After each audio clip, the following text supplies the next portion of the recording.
Assalamualaikum warahmatullahi wabarakatuh. Nama saya Putri Ramadhani dengan NIM 235221045, Prodi Akuntansi Syariah 2B. Perjanjian Giyanti dan terbelahnya Jawa. Perjanjian Giyanti merupakan perjanjian yang menandai pecahnya Mataram Islam. Perjanjian Giyanti disetujui pada 13 Februari 1755 di Desa Giyanti, Dukuh Kerten, Jatiharjo, Karanganyar, Jawa Tengah. Perjanjian Giyanti melibatkan VOC dan perwakilan dari Mataram Islam, yaitu Pakubuwono III dan Pangeran Mangkubumi. Perjanjian ini merupakan hasil utama dari Perang Tahta Jawa ketiga pada tahun 1749 sampai 1757. Sunan Pakubuwono II alias Susunan Mataram telah mendukung pemberontakan Tionghoa melawan Belanda pada tahun 1743. Sebagai konsekuensinya, untuk pemulihan kekuasaannya, Sunan terpaksa menyerahkan pantai utara Jawa dan Madura kepada perusahaan Hindia Timur Belanda.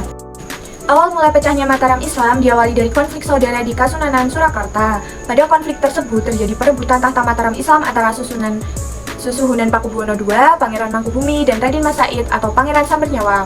Raden Mas Said meminta haknya sebagai pewaris Mataram yang saat itu diduduki pamannya, yaitu Pakubuwono II. Ayah Raden Mas Said sendiri bernama Arya Mangkunagara, seharusnya menjadi Raja Mataram karena merupakan putra sulung dari Amangkurat IV. Berdasarkan silsilah antara Pakubuwono II dan Pangeran Mangkubumi merupakan saudara, yaitu putra dari Amangkurat IV. Sedangkan Raden Mas Said merupakan cucu dari Amangkurat IV sekaligus keponakan dari Pakubuwono II dan Pangeran Mangkubumi. Namun, karena konflik tersebut, Arya Mangkunagara kerap melawan VOC sehingga diasingkan ke Sri Lanka hingga meninggal. VOC kemudian menunjuk putra dari Amangkurat IV yaitu Pangeran Prabu Suwiyasa sebagai Raja Mataram dengan gelar Pakubuwono II. Pengangkatan ini membuat Raden Mas Said menuntut haknya, begitu pula Pangeran Mangkubumi. Karena memiliki tujuan yang sama, Raden Mas Said dan Mangkubumi akhirnya bekerja sama untuk merebut tahta Mataram Islam dari Pakubuwono. Wafatnya Pakubuwono II dan sejarah perjanjian Giyanti. Pada tanggal 20 Desember 1749, Pakubuwono II wafat. Hal ini kemudian dimanfaatkan Pangeran Mangkubumi untuk mengangkat dirinya menjadi penerus tahta Mataram Islam. Namun, VOC tidak mengakui pengangkatan tersebut dan memilih putra Pakubuwono II, Raden Mas Surjadi dengan gelar Pakubuwono III sebagai penerus tahta Mataram Islam. Sebelum meninggal, Pakubuwono II dipaksa menandatangani perjanjian kewenangan VOC dalam pengangkatan tahta Raja dari Mataram Islam. Akibatnya, sempat terjadi dualisme penggunaan nama Pakubuwono III, yaitu Mangkubumi di Yogyakarta dan Raden Mas Surjadi di Surakarta.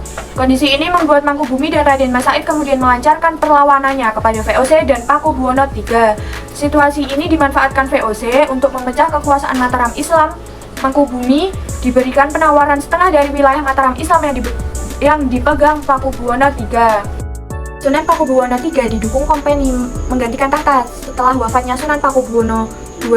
Namun harus menghadapi saingan ayahnya yaitu Pangeran Sambernyawa yang pernah menduduki suatu daerah bernama Sukawati yang sekarang bernama Sragen. Pada tahun 1749, Pangeran Mangkubumi, adik Sunan Pakubuwono II yang tidak puas dengan kedudukan yang lebih rendah, bergabung dengan Pangeran Sambernyawa dalam menentang Pakubuwono III. VOC mengirimkan pasukan untuk membantu Pakubuwono III, tetapi pemberontakan terus berlanjut. Baru pada tahun 1755, Pangeran Mangkubumi melepaskan diri dari Pangeran Sambernyawa dan menerima tawaran perdamaian di Giyanti yang menyebabkan Mataram terbagi menjadi dua, yaitu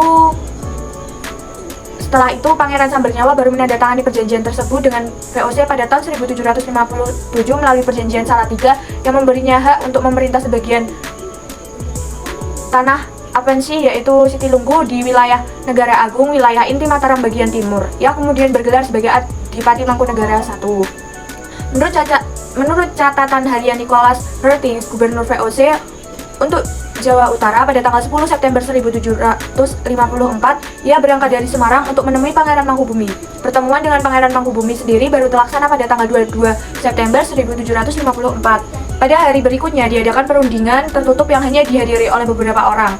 Pangeran Mangkubumi didampingi oleh Pangeran Natakusuma dan Tumenggung Rangga. Hertings sendiri didampingi oleh Breton, Kapten Sidovell, dan sekretarisnya W. Frankerns. Adapun yang menjadi juru bahasa adalah Pendeta Bastani. Pada pembicaraan pertama mengenai pembagian Kesultanan Mataram, Hertings menyatakan keberatan karena tidak mungkin ada dua pemimpin dalam satu kerajaan. Sementara Mangkubumi berpendapat bahwa di Kesultanan Cirebon saja terdapat lebih dari satu sultan. Hertings pun menawarkan wilayah Mataram sebelah timur yang ditolak oleh Mangkubumi.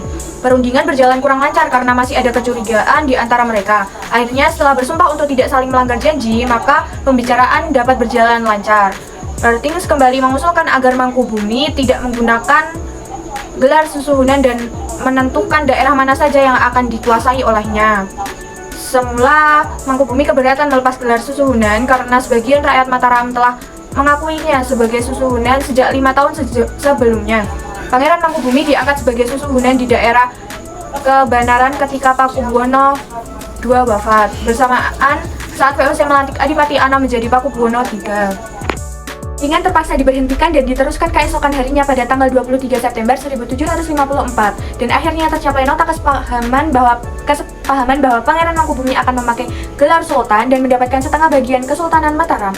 Daerah pantai utara Jawa atau daerah pesisirnya yang telah diserahkan kepada VOC akan tetap dikuasai oleh VOC dan setengah bagian ganti rugi atas penguasaan tersebut tak akan diberikan kepada Mangkubumi.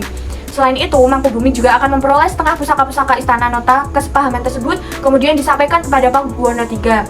Pada tanggal 4 November 1754, Pakubuwono III menyampaikan surat kepada Gubernur Jenderal VOC Jacob Mossel mengenai persetujuan terhadap hasil perundingan antara Hartings dan Pangeran Mangkubumi.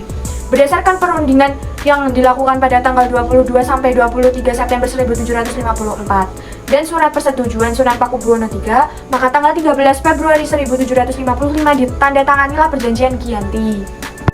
Perjanjian Giyanti memuat 9 pasal, antara lain pasal 1. Pangeran Mangkubumi diangkat sebagai Sultan Hamengkubuwono Senapati Eng Alaga Abdurrahman Sayyid Panatagama Khalifatullah di atas paruh dari Kesultanan Mataram yang diberikan kepada beliau dengan hak turun-temurun tiap pewarisnya. Dalam hal ini, Pangeran Adipati Anom Bandara Raden Mas Sundara. Pasal 2, akan senantiasa diusahakan adanya kerjasama antara rakyat yang berada di bawah kekuasaan VOC dengan rakyat kesultanan. Pasal 3, sebelum bupati dalam Rajbestuder dan para bupati mulai melaksanakan tugasnya masing-masing, mereka harus melakukan sumpah setia pada VOC di tangan gubernur. Bupati dalam adalah pemegang kekuasaan eksekutif sehari-hari dengan persetujuan dari residen atau gubernur. Lalu pasal 4, Sri Sultan tidak akan mengangkat atau memberhentikan bupati dalam dan bupati sebelum mendapatkan persetujuan dari VOC. Pasal 5, Sri Sultan akan mengampuni bupati yang memihak VOC dalam peperangan. Pasal 6, Sri Sultan tidak akan menuntut haknya atas Pulau Madura dan daerah-daerah pesisiran yang telah diserahkan oleh Sri Susuhunan Pakubuwono II kepada VOC dalam kontraknya tertanggal 18 Mei 1746. Sebaliknya, VOC akan memberi ganti rugi kepada Sri Sultan sebesar 10.000 real tiap tahunnya. Pasal 7, Sri Sultan akan memberi bantuan kepada Sri Susuhunan Pakubuwono III sewaktu-waktu jika diperlukan. Pasal 8, Sri Sultan berjanji akan menjual buah-buah, bahan-bahan makanan dengan harga tertentu kepada VOC. Pasal 9, Sultan berjanji akan menaati segala macam perjanjian yang pernah diadakan antara penguasa Mataram terdahulu dengan VOC, khususnya perjanjian-perjanjian yang dilakukan pada tahun 1705, 1733, 1743, 1746, dan 1749. Penutup perjanjian ini dari pihak VOC ditandatangani oleh N. Hartings, W.H. Van Ossenberg, D. Stenmulder, C. Donkel, dan W. Vonkens. Ikut adalah dampak perjanjian Giyanti. 1. Terjadinya pergeseran nilai-nilai budaya dalam masyarakat Mataram Islam. Dalam perjanjian Giyanti sangat terlihat otoritas VOC dalam pemerintahan Mataram Islam. Hal ini sangat fatal karena akan menimbulkan kekacauan dalam sistem pemerintahan Mataram Islam. Lalu yang kedua, pecahnya Mataram Islam menjadi dua pasca disahkannya perjanjian Giyanti. Mataram Islam terpecah menjadi dua, yaitu Kerajaan Islam di sebelah timur Sungai Opak yang dipimpin oleh Susuhunan Pakubuwono III bernama Kasunanan Surakarta Hadiningrat. Sedangkan Mataram Islam bagian Sungai Opak dipimpin oleh Mangkubumi dengan gelar Sultan Hamengkubuwono I bernama Kesultanan Ngayogyakarta. Di sisi lain, perjanjian Giyanti hanya merundingkan tentang wilayah yang diterima tanpa membagi identitas kebudayaan, sehingga kedua keraton saling memangku budaya peninggalan Kesultanan Mataram. Lalu pembagian dasar kebudayaan kedua keraton baru dirundingkan 2 hari setelah perjanjian Giyanti, di mana perjanjian pembagian tersebut dikenal dengan perjanjian Jatisari. Berikut adalah foto terkait dengan perjanjian Giyanti dan terbelahnya Jawa. Wassalamualaikum warahmatullahi wabarakatuh.